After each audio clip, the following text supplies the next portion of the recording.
Comme la première saison en son temps, il y a fort à parier que la nouvelle livraison de Mob Psycho 100 nous fasse l'effet d'une claque en pleine tronche parfaitement euphorisante. Et c'est peu dire que le premier épisode, sorti dernièrement, n'a pas manqué de nous conforter dans cette idée. Bones y renouvelle sa compréhension instinctive de l'animation comme principal vecteur de sens. L'évolution psychologique de Mob ne nous est pas indiquée par des dialogues faisant office de mode d'emploi, comme il est malheureusement de coutume dans l'industrie. Non, l'équipe menée par Yutsuru Tachikawa et Yuji Oya pense avant tout son récit sur la base d'une recherche d'harmonie. Celle d'éléments visuels dont l'agrégat guidera ses spectateurs vers la compréhension émotionnelle. Un crépuscule propice à l'introspection, un hors-champ condamnant un personnage à l'indifférence et accentuant l'impact d'une violence ordinaire, un mouvement de caméra complexe, comme symbole d'une ouverture au monde. Cette suite s'ouvre sous les meilleurs auspices, mais ce n'est pas le sujet du jour. Car avant l'épisode lui-même, c'est bien l'opening qui comporte en son sein la note d'intention du projet, et sur lequel je voulais revenir rapidement. Il ne vous aura ainsi pas échappé que celui-ci se compose de deux parties distinctes. Le refrain accompagné de l'action fluide et virtuose de la deuxième moitié répond ainsi aux couplets et aux expérimentations de la première, les deux se voyant séparés par la métamorphose de Mob.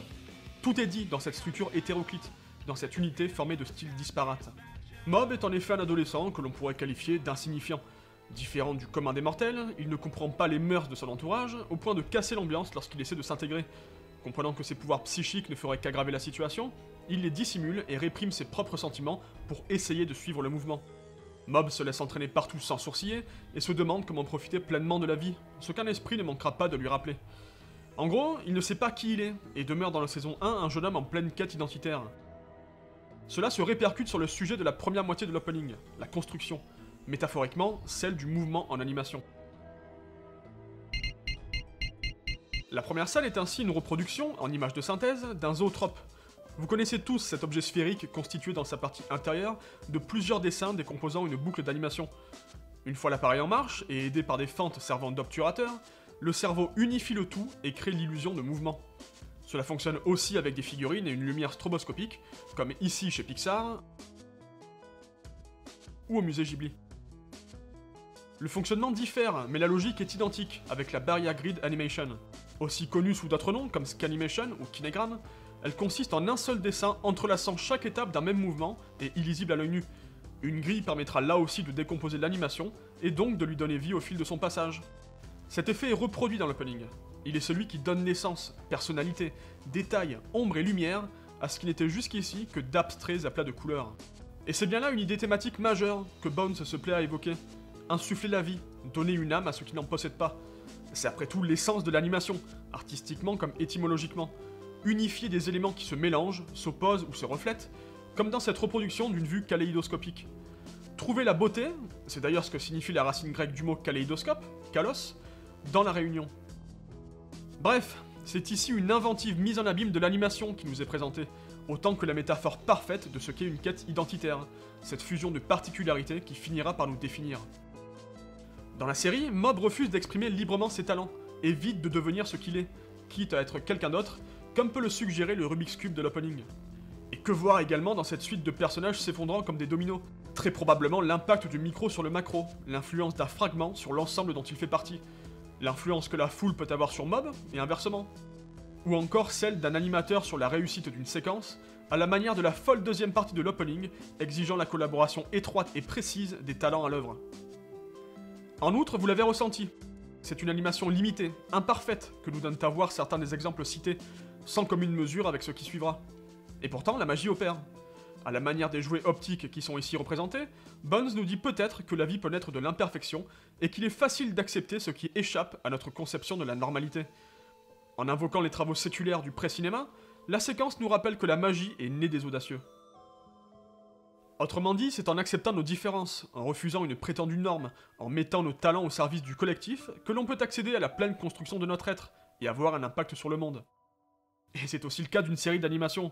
Entre nous, quoi de plus enthousiasmant qu'un animé tel que Mob Psycho 100, qui refuse de se plier au modèle esthétique dominant pour mieux laisser éclater ses envies de différence.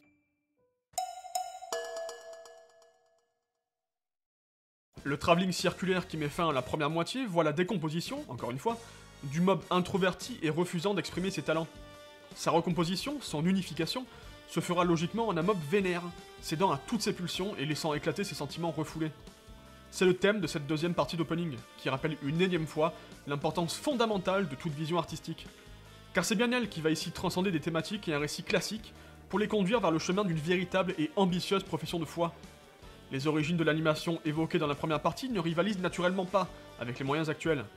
Dans le même ordre d'idées, si l'animation de sable ou une épure totale des personnages conviennent à merveille pour souligner l'humour des situations dans lesquelles se met Mob, l'animation doit repousser ses limites en même temps que lui démolit les siennes.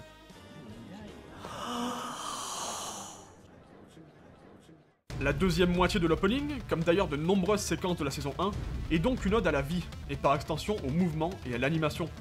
À la mise en scène plane, bariolée et symétrique de la première moitié, répondent donc la profondeur de champ, les lignes de fuite et les pures colorimétriques de la seconde. L'envolée musicale porte donc la mise en scène extrêmement complexe, de combats chaotiques mais toujours lisibles, de mouvements de caméra liant le macro au micro, ou d'explosions filant parfaitement la métaphore de l'exaltation née d'une animation hors du commun, si semblable à cette euphorie de se sentir pleinement vivant. Seul et furieux dans le premier opening, Mob est désormais plus serein et accompagné de ses proches. Vous l'avez compris, à l'image de cette géniale intro musicale semblant résumer les événements d'autrefois et annoncer ceux à venir, cette nouvelle saison de Mob Psycho 100 devrait être celle de la transition pour le personnage. Your life is your own, conclut l'opening. Pour les talents de Bones, cette vie est bien sûr la leur, qu'ils ont décidé de mettre au service d'une ambition permettant au médium d'avancer. C'est donc aussi celle de l'animation japonaise, à laquelle ils semblent bien décidés d'insuffler un nouveau souffle. Et naturellement, leur vie est aussi liée à celle de leurs spectateurs, qu'ils comptent bien rassembler autour du même plaisir d'être vivants. En d'autres termes, on risque d'en prendre plein la gueule.